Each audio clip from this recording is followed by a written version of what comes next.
Welcome to Business Innovators Radio, featuring industry influencers and trendsetters sharing proven strategies to help you build a better life right now. Hello and welcome to this episode of our show. This is your host, Keith Doherty. Today our special guest is top real estate agent Dawn Dause of RE/MAX Ultimate Professionals based out of Will County, Illinois. Dawn has been a full-time real estate agent for 14 years, receiving numerous awards such as RE/MAX 100% Club, Association of Brokers Diamond Club, membership into the Platinum Club 2012 through 2015, RE/MAX Hall of Fame, top 20 Realtor of Will County for 2010 through 2015, Real Trends Best Real Estate Agents, 5-star Professional Real Estate Agent 2011 through 2015, cover of Top Agent Magazine in 2016, and recently awarded the opportunity to post home listings on Xfinity On Demand. Most of her business comes from referrals. She prides herself in her customer service and her hands-on attention to all her clients. So with all that said, Dawn, welcome to the show. Well, thank you very much, Keith. Thanks for having me today. Dawn, if we could start, what led you into real estate? Was it something that you knew you always wanted to do, or did you stumble into it? No, how I got into it is that I worked for the electrical company here for about 25 years, and our son was 7 at the time, and the company said, well, Dawn, if you want a job, you're going to have to go to Woodstock, which is about 2 hours away from my home one way. And at that point, I had decided that I needed to go ahead and do something else, and I just wanted to make a difference in people's lives. And so I went ahead and took a small little pension, or I should say buyout from the electric company, and went ahead and got my license. And then I always tell everybody that the big guy upstairs went ahead and closed a door, but opened up a huge window for me, which led me into my real estate world. Excellent. Yeah, it seems like a lot of times that, one situation in life, like you said, presents another opportunity that's a lot better than the situation we were in. And it may not seem like that at the time, but as you know, you can look back and say, yep, that was definitely a better, path for me. It was. And I guess if you could kind of talk a little bit to our listeners about maybe some of the personal attributes or traits or qualities that you think have most contributed to the success that you've had, and then maybe talk a little bit about how you developed those. My biggest, when I got into real estate, I had realized in some of my own personal things that I've gone through in my own personal life is that there is just no customer service or any hands-on attention to people. And I made a promise and to myself and to my business that my clients deserve that customer service. They deserve to understand what the process is. And so I really pride myself in that. I'm pretty much like hand-holding. Clients do really well when you're upfront and frank with them so they understand what is going on. So that's what I did. I just, it has led me to all my referral-based business and repeat business because I'm constantly following through with them and letting them know what the next steps are. So there's no second guessing here. Real estate is drama, and there's a lot that goes on behind the scenes. So I try to take as much out of that for my clients as possible. So each transaction, whether you're buying or selling, is hopefully a good one and a positive for my clients. Excellent. And I want to point something out to our listeners, what you said there. I think it's important. It's almost like you didn't, you looked at your personal situation, like you said, and you said, I don't feel people are getting it's almost like they treat people like you want to be treated. And you didn't see that happening, so you started doing that. You started giving that attention to people that you thought that like you wanted, and then people embraced that and they liked it, and it just continued to grow for you as like you said, your referral business continues to grow. It does, and if I can add on just one other little thing is that besides that, it's just my follow-up, what I do with my clients. So I guess that's part of like customer service / follow-up is that I have to chuckle sometimes. My phone will ring. If I'm there, I will answer it. Otherwise, I always call back, and clients will be like, you're actually calling back? And I'm like, yeah, absolutely. I mean, that's what I'm supposed to do. And they're like, so many people, not just in real estate, but in so many people in the trades or whatever, just don't call you back. And it's kind of, when I hear their voice, they're kind of like, wow, you're calling me back. So it is is quite surprising to me about the individuals that don't have that follow-through customer service. Yeah, it was actually just speaking to a friend the other day, and she said, "Oh, I put a thing online for an agent." She filled out like an interest form or something, and he called her back like 7 days later. I'm like, and in this day of technology, where everybody has a computer in their hand, basically with their phone, and there's messages and they get everything instantly, and it's like 7 days, really?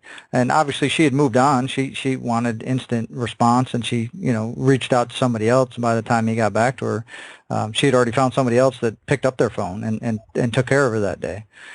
So correct, absolutely. Do you think you kind of alluded to it a little bit there with kind of an example, but do you think maybe you can give another example of when these traits have played a role in your path towards success? Well, my traits, it was, like I said, when I decided to do this, I was just so determined. I guess I wanted to make a difference. I'm very driven. I'm very focused.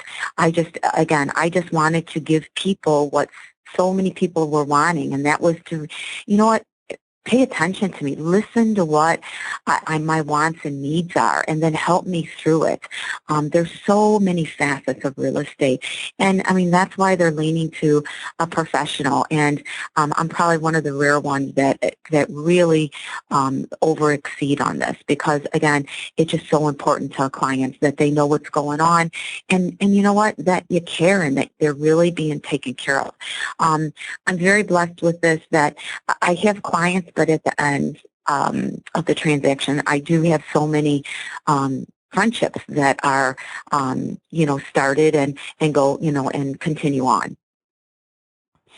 Excellent. And obviously, I think that with any success, there comes, people have to, there's always going to be some kind of hurdles along the way. So could you maybe discuss some of the major adversities or trials that you had to overcome in order to achieve your goals? Yeah, the hardest hurdle, I think, in real estate is rejection. It's a really hard, no one likes being rejected, whether it's your personal life, your business life. It's tough. It is really, really tough. I mentor new agents all the time, and they have a hard time with it, as well as me as a seasoned agent doing it for over 14 years. There's ups and downs in this, and rejection, you just have to take a step back, try to learn from that rejection, and then truly just say next and move on and just push yourself through it. So that was a huge hurdle that I had to get through, and I constantly go through that. When I say constantly, it's just I don't think you ever get over being rejected, so that's a hurdle that I will always go through, and I think anybody, like I said, in real estate will kind of have that as well. So I guess what keeps you going, despite these obstacles? Obviously, some people, like you said, people could give up easily. Why don't you give up? What keeps you driving forward, even though you get these obstacles in your way? Well, I get bumps in the road, but you know what? Again, I am so driven, and I so 100% believe in what I do. I am making a difference in people's lives. And at the end of the day, it's my passion. It's what makes me up, and I love what I do. And you know what? You're going to have ups, you're going to have downs, and if every time you have a down in real estate, well, then you might as well give up. You just have to go ahead and reach each hurdle, get through it, and just persevere through it. And that's what I do, because I have so many more positives than I do the negatives. So that's what helps me go through it. And every negative that you have in real estate, you learn. Even a seasoned agent, you still are learning in this business. I worked that crazy hard market, and and every market is different. So you always have to learn from rejection to be to grow more as an agent and fulfill yourself. So that's how I always look at it. That sometimes it could be a good thing. Yeah, I think you pointed out another thing that I want to stress for our listeners is you talked about, rejection and not necessarily being a no. And I know people have a hard time, even myself, like you said, at sometimes you feel like somebody's rejecting you personally, and somebody might just be like, hey, I'm just saying no to this, they're moving on. But to be able to just move past that and realize that, or if a mistake was made or whatever, like you said, kind of take it in stride, learn from it, see what you did wrong, maybe get some feedback, see how the next time you could maybe maybe not, go down that same path, and then just continue to collect those no's, because the more no's you get, it's just that much closer you're going to get to getting a yes, because it's just inevitable that as long as you stick with it and don't give up, it's gonna come. Yep, and that's it. And again, my drive for what I do is just, it's just huge. So that's why I just keep on pushing through it. And again, obviously the more deals I do and the longer I've been in business, every once in a while you'll get rejected or that. But I just, like I said, I truly, you need to learn from it and move forward from it. So again, that's my philosophy on it. And again, I mentor a lot of new agents, and I try to guide them and help them through what I've learned, and to help them stronger so they can work through these sometimes rejection issues. Excellent. And I guess kind of looking forward, Dawn, a little bit, what is your vision for your career, say, over the next 5 years?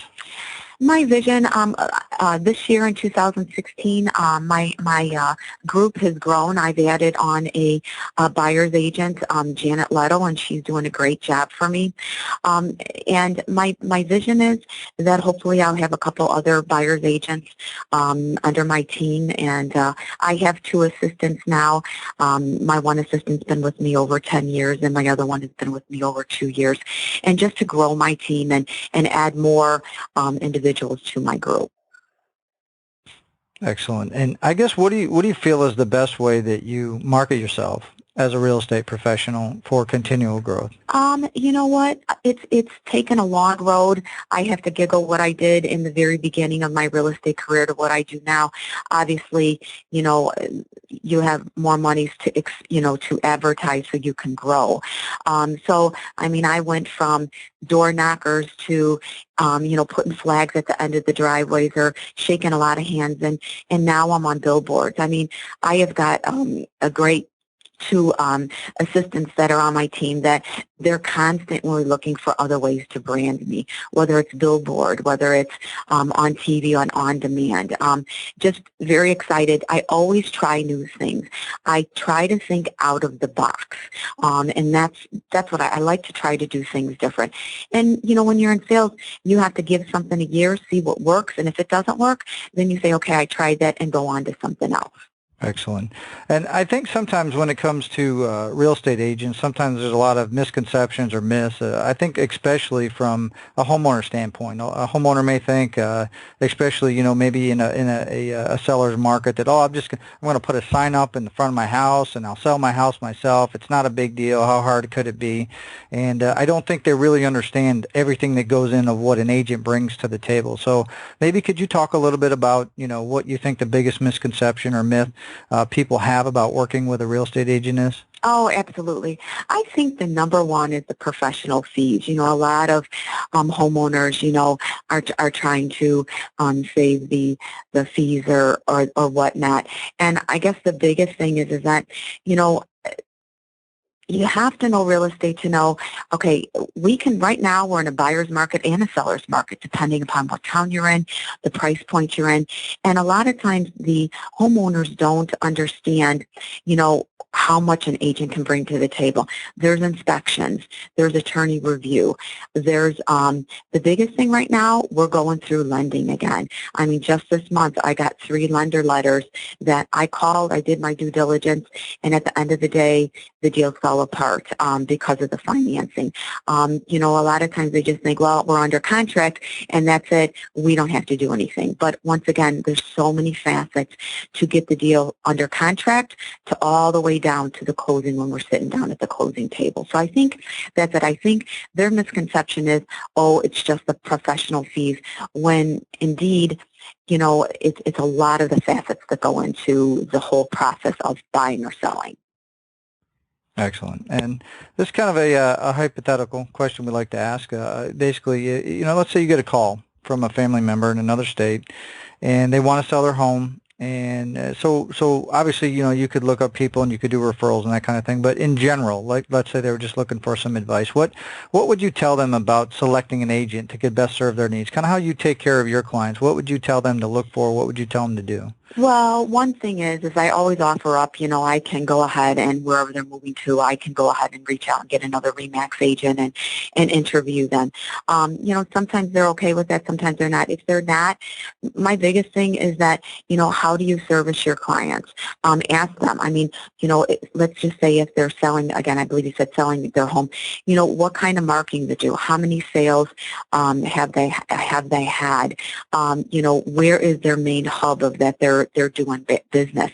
The biggest thing is their customer service and what is their approach to helping the seller's needs to go ahead and get under contract. Excellent. Let's say, Dawn, somebody wants to, if they need an agent in your area, obviously in the Will County, Illinois area, what's the best way that they can find out more about you and how you can help them? You can always go ahead and Google Dawn Dause, and again, that's DAWN, DAUS as in CME. You can go to my website, dawndause.com, or you can always email me at realestate@dawndause.com, or you can call me 815-954-5050. Excellent. Well, Dawn, I want to thank you personally for taking time out of your schedule today to come and share your real estate experience with all of our listeners. And if anybody's listening and you want to learn more about Dawn, you can visit her site, as she said, dawndause.com. We'll also have below this interview on our site, we'll have a link to her website as well as any other contact information that she has. But definitely reach out and make contact with her if you need assistance in that area. And until our next show, everybody have a great day, and we'll talk to you guys all soon. Thank you, Keith, for this opportunity. Thanks for listening to Business Innovators Radio. To hear all episodes featuring leading industry influencers and trendsetters, visit us online at businessinnovatorsradio.com today.